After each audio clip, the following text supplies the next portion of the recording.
we ought to get to our next panel, which of course is the most important one, because we're talking at this summit about next generation farm policy. And by that we mean, what should policymakers be doing now in 2023 to address what we need in this country in terms, and globally in terms of food security in the next generation?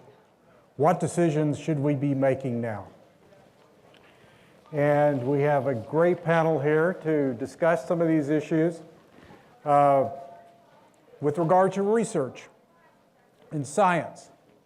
Because agriculture, as we all know, agriculture and nutrition and food are all fundamentally based, are all fundamentally scientific issues. And the challenges are almost inevitably scientific or technologically based. So I want to introduce the panel just very quickly, and then I've asked them to make a few remarks about the specific issues, the specific challenges that they see, that they believe that policymakers need to be thinking about this year. And starting to my left, Wayne Watkinson, founding partner of Watkinson Miller, which represents probably all the major checkoff programs. Wendy Fink, Associate Vice President for Food, Agriculture, and Natural Resources at the Association of Public and Land-Grant Universities. Andy LaVigne, President and CEO of the American Seed Trade Association. And finally, Karl Anderson, President of Supporters for Agriculture Research Foundation, which has a goal of doubling U.S. public investments in agricultural research by 2030. Not an unambitious goal, Karl. Karl, I'd like to start with you. Give us, because you have a broad, from where you sit, a broad overview of what we're doing in terms of research, where the money is going, where it's not going. And hopefully we have a slide to put up at this point. If we don't, I'll let you go. Go ahead. There we go. To give us an idea of what we're spending in this country on agricultural research. Yeah, so thanks a lot, Phil. I really want to thank Sarah and the Agri-Pulse team for having us today and hosting this panel on research. Research is, foundational to our food system, and while oftentimes it gets kind of forgotten in the background, it's really critical to our future success. And if you think about how successful our agriculture system is, that's all based upon research that was done decades ago. But the thing that I really wanted to point out today and sort of focus on as far as the context of what do we invest in agriculture R&D? You mentioned our goal is doubling it. We've got a long ways to go to do that. It is an ambitious goal. But one of the reasons why we're really focused on that goal is because our investment in food and agriculture R&D is declining. I mean, I would say plummeting. It has declined by 1/3 over the last 2 decades. So our high point was in 2002. And since then, we've lost 30% of our capacity. And another way to think about that is capacity are human beings. They are scientists who are doing the research. And we've gone from 8,500 scientists in the public food and agriculture research space to 6,000. So we're losing the valuable human capital that we need to make advances. And I just want to call out quickly, I have with me today a bunch of fellows from the FAR Foundation, the FAR Fellows. That's your future generation of scientists. Those are your future leaders. Those are the people who are going to be solving the challenges that we see today. But without funding, without investment, they will not be able to do that. They will not have the ability to perform that research.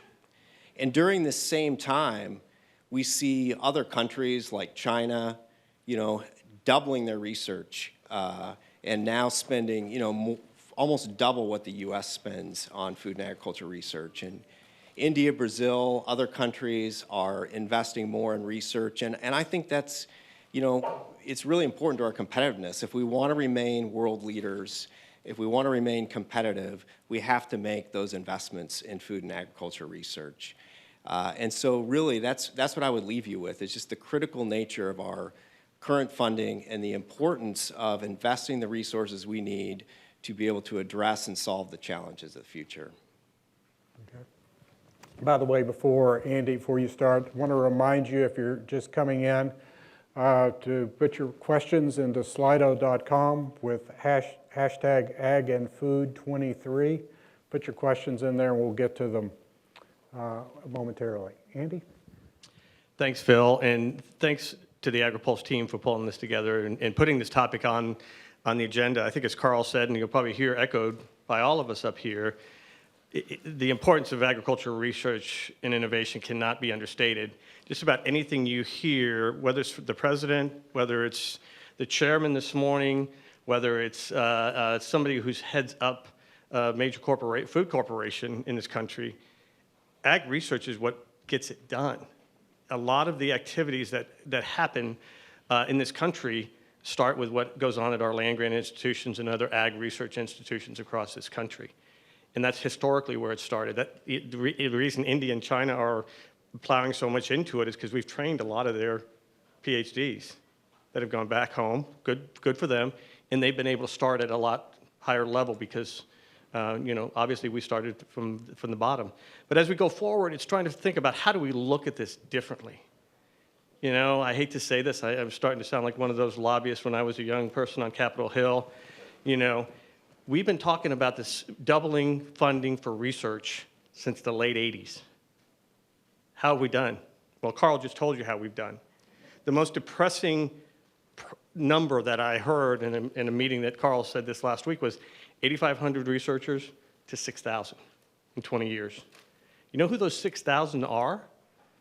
They're the professors, researchers who teach our master's and PhD students, our postdocs. They're the ones who are close to retirement now because they got their degrees after the Vietnam War. And they're going to be gone. What's that number going to look like in 5 years or 10 years if we don't make the investment today? And we really are, I believe, on a precipice. We have a great opportunity, fascinating stuff going on. I'm in the seed business. The amount of research that's going into genetic discovery today is phenomenal. And our partners in the public sector are absolutely essential. But if you've been to one of their facilities, do you blame a student coming out of, name the university, I'll name mine because we're not in the NCAA tournament, and we've become a really good women's softball team, the softball school, University of Florida. That's a joke, I'm sorry, it would kind of banned. We don't have football and basketball anymore, so we have to root for something. You go into the facilities and the labs still look like they did in the 60s and 70s. You go into a facility at a vegetable seed producer research facility in Salinas, it is state-of-the-art everything. And you're a postdoc coming out of Davis, where do you want to go? It's that simple. And so we've got to think of a different way to look at this as an industry, as an agriculture community and a food community. It can't be a part of all of your priorities, and I'm saying us, all of our priorities. It's got to be its own priority. Ag research and investment and development has to be its own priority. Because if we make it part of our priorities, I guarantee you, most of you in this room, it will be below the fold, if not in the B section of the paper, below 5, and it doesn't make it really. We all support it, it's all good, but these other things are more important, and you can name them. But at the end of the day, how do we look at this differently? Ag research is the foundation of us being sustainable, dealing with climate change, feeding the world, all of those kind of things. And I think we've got to really look at this in a different light. And it's a big challenge that we all have, and look forward to helping drive it. Wendy? Well, I'm just going to build on what Andy and Karl have already said. So when I think of the U.S. ag and food system and the ability of ag research to sustain the U.S. food supply, I think of two challenges. The first is ag research infrastructure. And what do I mean by that? I'm talking about scientists trying to conduct research, 21st century research, cutting-edge research, in buildings that were constructed during the Eisenhower and Kennedy administration. 69% of our country's ag research, teaching, and extension facilities are at the end of their life cycle. In other words, they are at or near failure. In order for our colleges of agriculture to upgrade those facilities, it's going to cost the country $11.5 billion. If we were to tear them down and start tomorrow, it'd be $38 billion. Having failing buildings on campus has an impact, not only on direct research, but on some other things as well. So let me give you an example, to give you a concrete example. Auburn University, there's a building called Funchess Hall. It was built in 1961 and now houses departments that are important to ag research, like crop sciences, soil sciences, entomology, plant pathology. That building is decaying. The faculty, students, and staff at Auburn University refer to Funchess Hall as Fungus Hall. That's their nickname. And I got to tell you that the mycologists who actually study fungus, they don't want to work in Fungus Hall. For good reason. There are daily temperature fluctuations that are so severe in the building that they interfere with scientific instrumentation.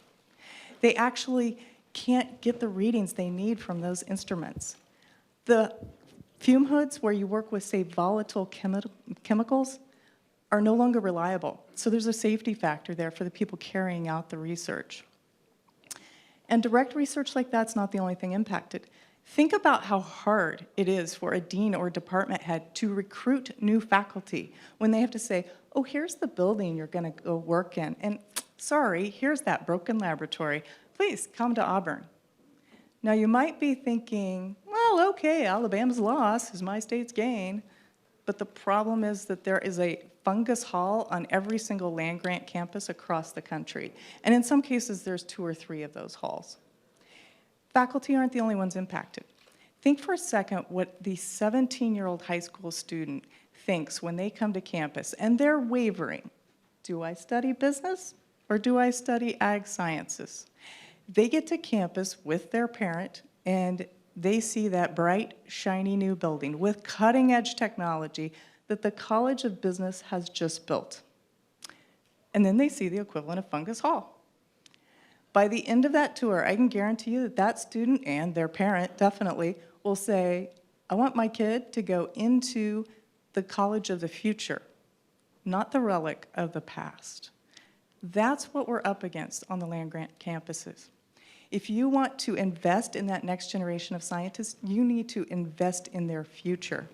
Which brings me to the second main challenge, which is the recruitment of that next generation. USDA and Purdue University produced a study in 2020 showing that we have about 60,000 job openings per year for people with baccalaureates in food, ag, and natural resources. 60,000 jobs. We graduate 36,000 a year. Those other 24,000 jobs have to be filled with people coming from backgrounds that are not in the food, ag, and natural resources. That's a problem if you're an employer like USDA and NRCS. The Natural Resources Conservation Services just got $20 billion from Congress to carry out conservation programming. The problem is they need to recruit a lot of folks, new folks, to implement that programming. They need them to come with backgrounds in things like soil sciences and rangeland management. But we simply are not graduating enough folks in those fields. And that is what keeps me up at night. Yeah. All right, to you, Wayne. Wayne. Wow, Fungus Hall. We have a new image. I was asked to give you a little perspective here about how checkoff programs look at these issues. I represent a number of checkoff programs, and there are about 23 federally authorized checkoff programs in agriculture. They collect about $900 million in checkoff assessments. There are also state programs in many states for a number of commodities. They probably collect $150 million. Okay, so there's over $1 billion in assessments out there. If you look at their budgets, about 20%, and this is in the area, 20% of that money is spent on research. Okay? A very broad band of research. Sustainability, product development, disease, a whole bunch of very specific priorities that the checkoffs look at, okay? It's not enough money. It's clearly not enough money. And the pull on these dollars is getting greater. That, along with what we have just talked about, the lack of people moving into these areas to do research, okay? So it is a very, very difficult situation for the checkoff programs, all right? They have to really narrow their dollars because they don't have a lot of dollars to spend. There is not a lot of coordination on where dollars are spent. So you can have state programs and federal programs spending dollars on the same, just at different universities, okay? So there's no coordination in, well, I won't say no coordination, very limited coordination in where they spend their dollars. Plus, they don't coordinate with the universities going after federal budget dollars, okay? So there are significant issues out there in trying to pull together these resources. And universities are pulling on all of these sources for dollars. There's just not enough money. We need to better coordinate what we're doing. You have checkoff boards who cannot lobby, but can provide information on where their priorities are and where they're spending money. You have universities who have priorities that need to get funded, have resources that need to be re-upped, built, and then you have trade associations who represent these industries, who can lobby and can work to get dollars in the federal budget. We need to start working on that coordination. Okay. I want to come back to that, Wayne, and the coordination issue in a moment. But I want to get back to the broader picture in terms of the money, Karl, and in terms of where we are this sitting 2023. A number of folks in this room are part of groups that signed on to a letter that went to the Hill a couple of weeks ago asking for $8 billion in mandatory funding. If we took John Newton's pie chart from earlier, and the research part of the Farm Bill is virtually non-existent, right? Because there's virtually no mandatory funding in the Farm Bill. It's left up to the appropriations committees to their grace, to whatever they come forward with for USDA and NIFA, the National Institute of Food and Agriculture, and the grants for the university. Why this transformation? That would be a transformation in terms not just spending, but the way agricultural research is done. Why do we need to do that, Karl? What difference would that ultimately make? Well, a friend of mine in the ag lobbying space once told me, Karl, to keep doing the same thing over and over again and expect a different outcome is the definition of insanity. And so I think it kind of gets to what Andy said. You know, we've all been saying for quite a while that we need the double ag research, and we haven't accomplished that goal. And so I think we've reached a point where I think many of us who signed that letter and are working on this issue believe that it's mission critical at this point when you think about the research needs, the facility needs that Wendy talked about, and that we've got to go big, that we've got to try something different, that we need to make the case that research should be a larger part of the Farm Bill, and that is an opportunity for us to try and get the resources that we all believe we need to really impact food and agriculture research in a positive way. So it is. I mean, it's a different approach. Since I've been doing this, I don't think the research community has ever asked for mandatory funds like this. But I think it's, it needs to be part of the conversation. Wendy or Julie? Sure. I mean, the one thing I would say related to research is if you had mandatory funding, then you know that you have consistency from year to year. And that's important in research because you really want to be able to know where your dollars are coming from, that in fact, maybe you didn't make that grant application this year, but you have a great idea, you just need to work on it a little further. You want that opportunity to be there the next year. Consistent funding would happen through mandatory funding. Andy, we have a question here about the regulatory approval process in the U.S. That would be USDA, FDA, EPA. Is that adequate, or is it a barrier to research, either in the private or the public sector? Did I send that one? No. You know, that is really a major concern as we look at this, Phil. I think it's on two different ways. I don't think it's adequate. It hasn't evolved, especially when you look at biotechnology and biotech traits. It's gone backwards. It's gotten more and more difficult not only to get products approved in the U.S., but then in our foreign markets that we have to get them approved in before we can start selling into the U.S. market for U.S. producers to grow the crops. And as we all know, a perfect example is this last situation, or current situation with Mexico. Until those products are approved in Mexico, they can't come to market, and it just sits there in the storage facility, warehouse, or it sits there in the lab until you have those approvals. And so at some point in time, the administration, some administration, we all know what, third bioeconomy executive order, and this one is trying to improve that process. But until that regulatory process is streamlined with some certainty and support from the administration saying, yes, these are safe and we're moving forward, that's going to continue to hinder innovation. My other concern is as we look to the discovery and innovation we have, whether it's coming out of our public institutions or coming out of our private companies or other foundations, if there is not a clear pathway to bring new products to market, in our case, gene-edited products in the seed side, those products won't come to market, and what we'll end up with is a seed industry where the only people using it is corn and beans. That does no good to produce, it does no good to small grains, it does no good to wheat, it does no good to our cover crops and development of cover crops if you don't have a process to come to market.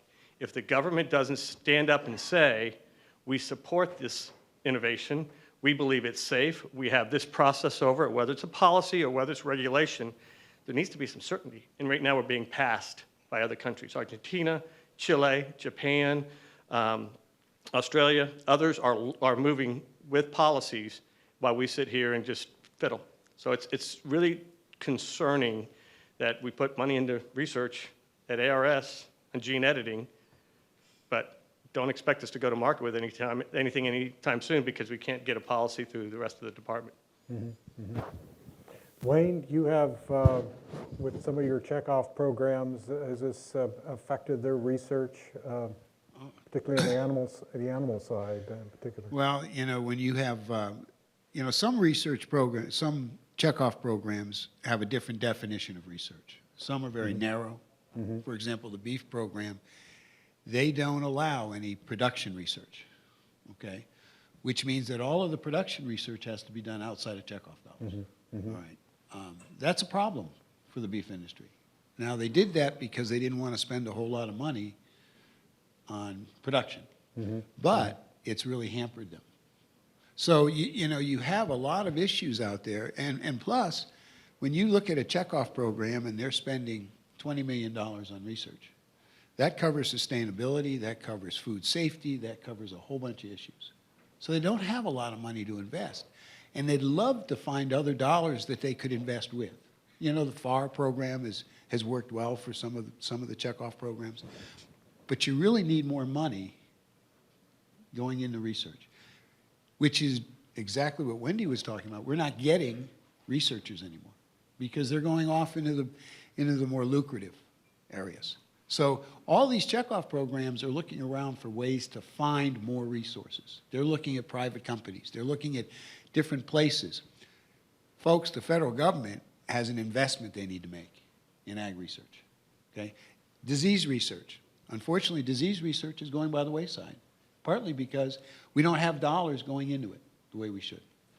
And other countries are going to take advantage of that.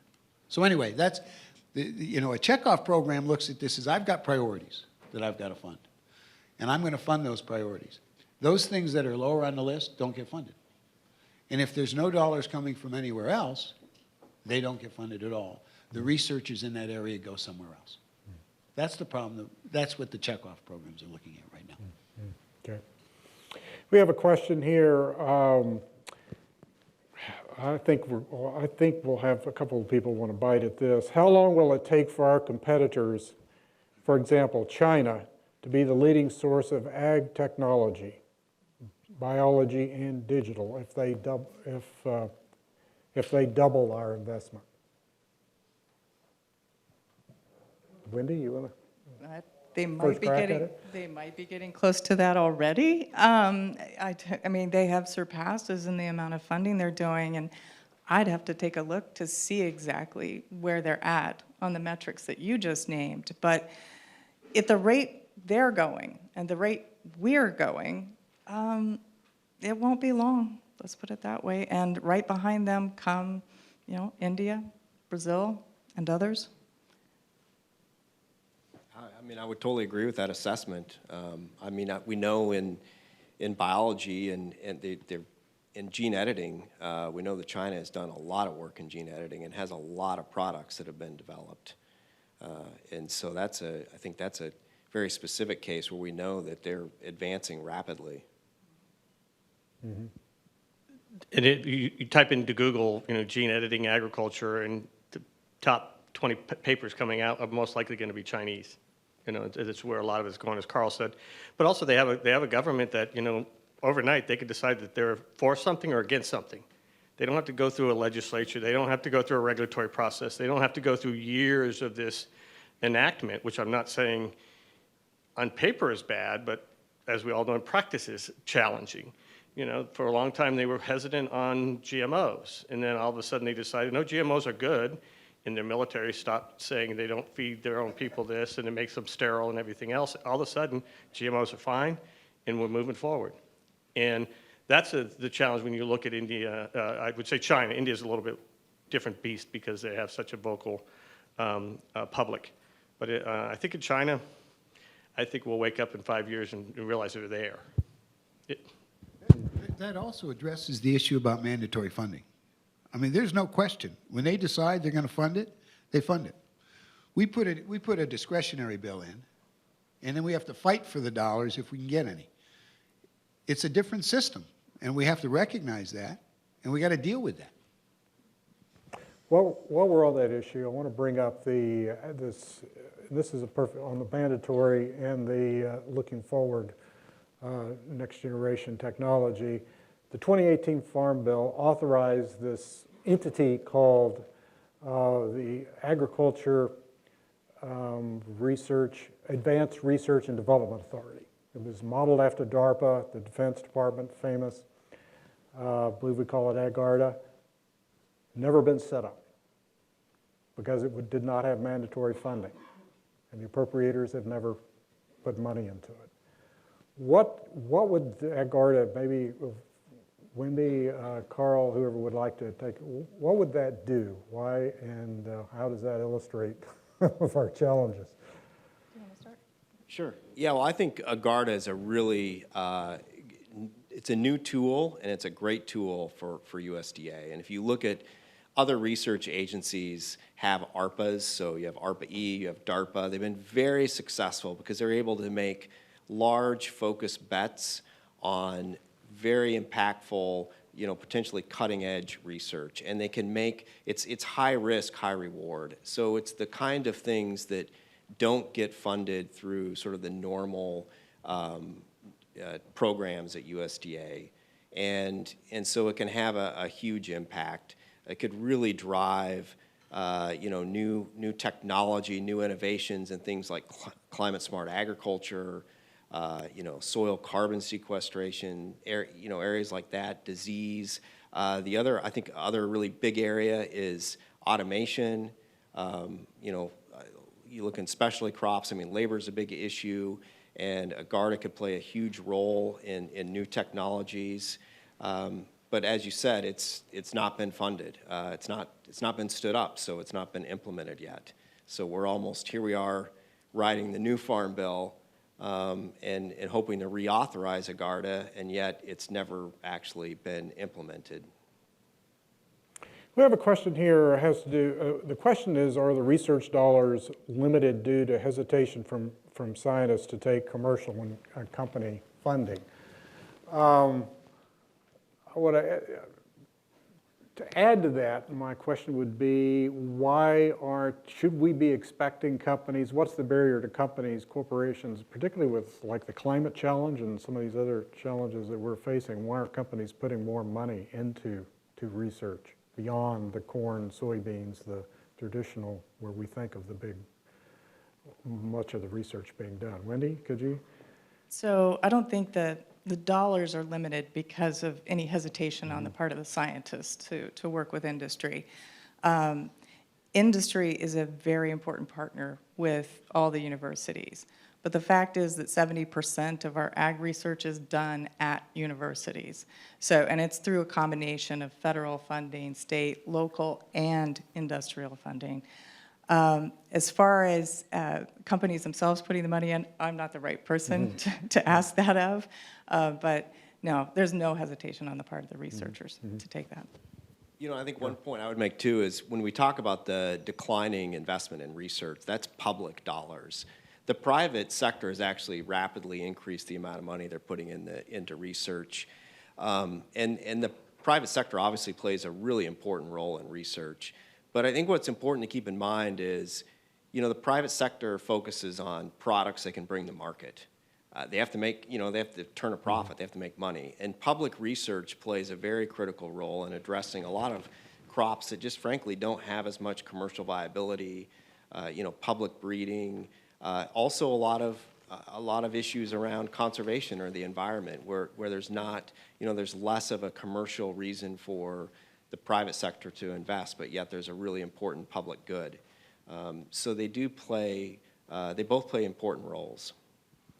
But I would just add, too, that you're seeing a lot more public-private partnerships than ever before, and it really is focused around those institutions that are creative and have the ability to, because of how their charter is or the rules and regulations of the university and the state are, you see some absolutely incredible programs at Davis, at Berkeley in plant genetics, at University of Florida, A&M, Cornell, where they are doing this public-private partnership. If something does get licensed or patented, it's a shared relationship, so money comes back to the university, back into those programs, and helps in the development. But we're getting to a little bit of this haves and have-nots, because if you get a creative president and dean of the ag school, they're reaching across the campus to the engineering school, into the medical center and things like that, where you're tying agriculture and food production together in that research. And you're bringing in those researchers you may be using the private facilities and labs that are relatively new.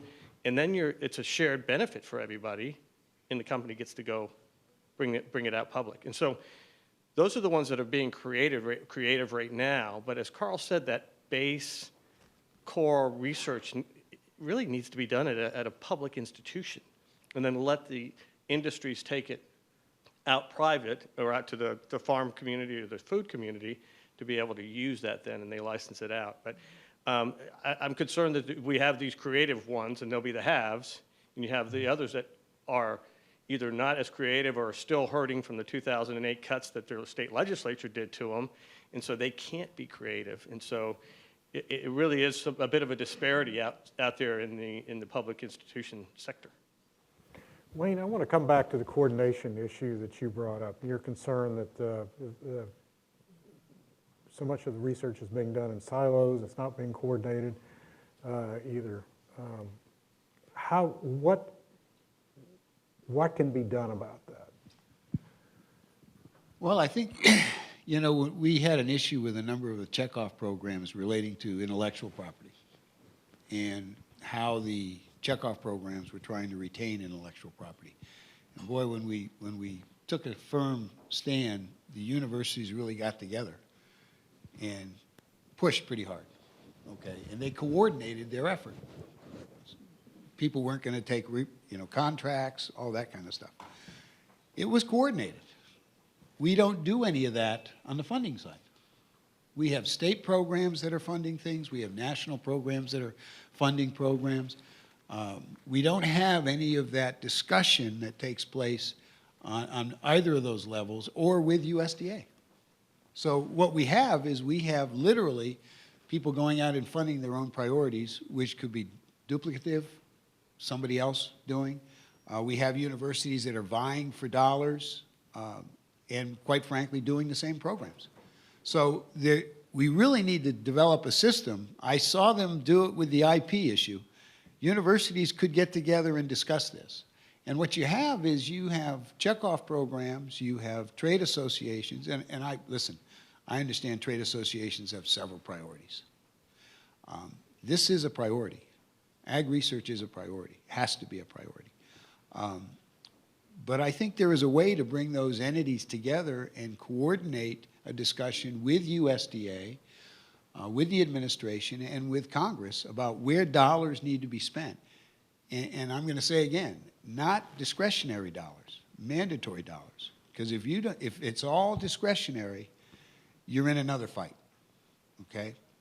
We've got to get some mandatory dollars, and we have to coordinate how those dollars are being spent. Wendy, I want to come back to the person. We talked about people. It's not just a matter of the money and the research, but it's a matter of getting the students. You mentioned the fungus hall problem. But, you know, I hear it's a challenge getting kids into STEM, period. Heard this from an Iowa State team. Was asked one time, what will it take to get more women? He said, I can't get men or women.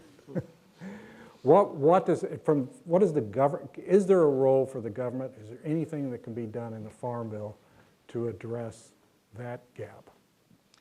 Absolutely. There are several programs that are run through USDA that help with scholarships, for example, or improving teaching at our campuses, but right now, those particular programs are at their max authorized appropriated amount.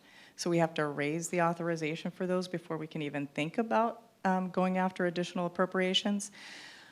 Things like the 1890s scholarship is, you know, those are helping to recruit students into this field.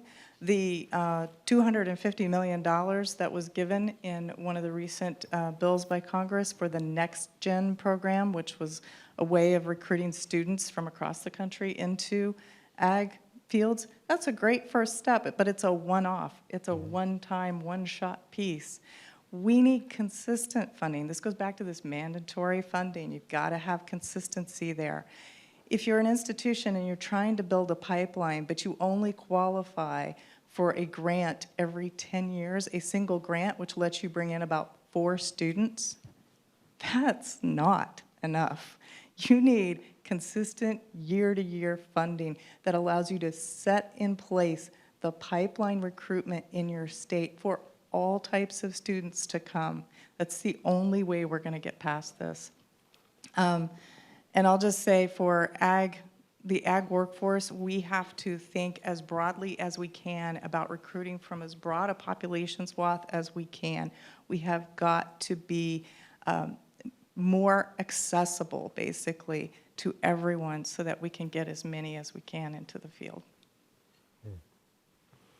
And we got time for one more question. We had somebody asking, how do farmers communicate with NIFA and USDA, I assume they mean ARS, about the research priorities? What should be priorities? Karl, you want to? Well, I mean, I'm not a farmer, so I can't. talk about how do you address Congress and the department? Yeah, well, I think that obviously, you know, one thing I just wanted to touch on, and I think this question brings it up, is it is really important. We're talking a lot about the money. We're talking a lot about, you know, the lack of resources. But we also do really have to think about what are the cutting edge opportunities in the future. What are the future innovations that we should be funding, and what kind of outcomes can we expect from that? And I think if you can tell that story to both Congress and to people at USDA, you know, you can have success in moving the needle. But it does require, you know, more than just saying we need more money. We also need to talk about what are we going to do with that money? What kind of solutions are we going to bring? What kind of problems are we solving? And so I think that's important as well. Okay, thank you. And join me in thanking this panel for this discussion.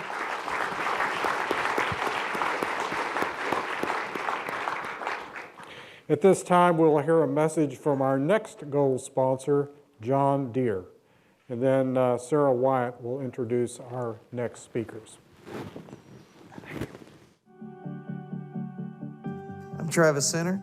I'm a third-generation farmer from Kaiser, Arkansas. I grow cotton, corn, rice, and soybeans. Farming is a lot of hours. It's a lot of work. It's extremely more complex than when my father or my grandfather were running the farm. Every single day of the year I have something to do. And during planting and harvest, we'll work 16, 18-hour days until the job is done. You've got to do more with less these days. Deere's technology allows us to maximize every part of it. Everything from self-driving and automation to data and connectivity allows us to be more productive and efficient and save time and spend more time with our family. When we first started using GPS 20 years ago, it allowed you to drive straight, hands off the wheel. You can check markets, you can check weather. Automation and the sensors that are on the machines today make a lot of small changes that make a big impact. Machines allow us to put the seed exactly where it needs to go and to spray exactly where it needs to spray. Every machine is connected, everything is uploading data to the cloud. I have access to it whenever I want, no matter if I'm in the cab, the field, or a meeting, or away from the farm. 20 years of data collection has allowed us to look at past decisions and how that impacts the future. Cloud technology is very important. It allows me to actually analyze the data versus collect the data. And so I can use my phone to see every machine, to see every operation, and to use that information to make real-time adjustments. Deere's technology allows me to work faster, be more precise, and be more efficient. What I can accomplish in an hour that would have took my grandfather 2 or 3 days to do. I couldn't imagine farming without technology. It's critical in nearly every aspect that I do. Technology has changed farming, and it's changed my life.